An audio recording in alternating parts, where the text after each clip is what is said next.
Concept GS online classes में आपका स्वागत है। आज मैं हॉकी के जादूगर के बारे में कुछ रोचक तथ्य के बारे में जानकारी देने जा रहा हूँ। कृपया मेरे चैनल को लाइक और सब्सक्राइब करें। हॉकी के जादूगर मेजर ध्यानचंद के नाम से जाना जाता है।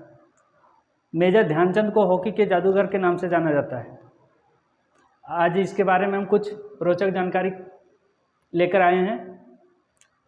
मेजर ध्यानचंद का जन्म 29 अगस्त 1905 को इलाहाबाद के राजपूत घराने में हुआ था। ध्यानचंद को फुटबॉल में पेले और क्रिकेट में ब्रैडमैन के बराबर माना जाता है। भारत में 1932 में 37 मैचों में 338 गोल किए, जिसमें 133 गोल मेजर ध्यानचंद के द्वारा हुआ। एक बार हॉलैंड के मैच में उनके स्टिक को तोड़कर देखा गया कि कहीं तो उसके स्टिक में चुंबक तो नहीं लगा हुआ है। जो जब गेंद आती थी तो ध्यानचंद के स्टिक में इस तरह से चिपक जाती थी कि वो गोल होकर ही रहता था। और एक जापान के मैच में भी उसकी स्टिक को जांच परख किया गया। 1928 से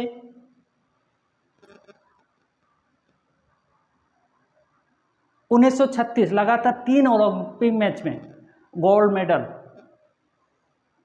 मेजर ध्यानचंद का सर्वाधिक योगदान रहा है। यह हैट्रिक बना चुके हैं ओलंपिक में। यदि यह द्वितीय विश्व युद्ध ना हुआ रहता तो शायद यह वर्ल्ड रिकॉर्ड भी तोड़ दिया रहता। इनका मैच कभी जर्मनी के तानाशाह हिटलर ने देखा था और वो बोला था कि मेजर तुम जर्मनी की ओर से खेलो, मैं तुझे मेजर से भी और ऊंचा ओहदा और उससे अधिक उपाधि दूंगा। मेजर ध्यानचंद ने बोला था कि नहीं, मैं अपने वतन के लिए खेलूँगा। और हिटलर का जो मैच था उस दौरान में ये बात कही थी। हिटलर के द्वारा हिटलर की बात को यह नकार दिया गया था। तो गुलाम भारत में 1928 से 1956 ईस्वी तक लगातार 8 बार ओलंपिक में हॉकी में गोल्ड मेडल भारत ने जीता। और इनका सबसे सर्वाधिक योगदान मेजर ध्यानचंद को जाता है, जो 3 मैच में लगातार हैट्रिक लगाकर 3 गो गोल्ड मेडल, वह 1928, 1932 और 1936। इसके अलावा उनकी जो आत्मकथा पुस्तक है, उनकी रचना, जो उसका पुस्तक का नाम है गोल।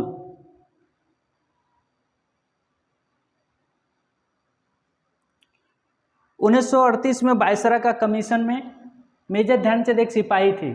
सिपाही के बाद जमादार बना, जमादार के बाद सूबेदार, सूबेदार के बाद कर्नल, और 1938 ईस्वी में अंग्रेजों ने उसे मेजर की उपाधि प्रदान की थी। एक ऐसा खिलाड़ी हॉकी का जो इसी के जन्म दिवस के अवसर पर भारत में खेल दिवस मनाया जाता है 29 अगस्त को। एक ऐसा खिलाड़ी जिसका निधन 1979 ईस्वी में नई दिल्ली में हुआ था, लेकिन इनका अंतिम संस्कार ना स्मशान घाट में हुआ और ना ही घाट में हुआ। इनका अंतिम संस्कार हॉकी के एक मैदान में हुआ था। अंतिम विदाई हॉकी के मैदान में दिया गया था।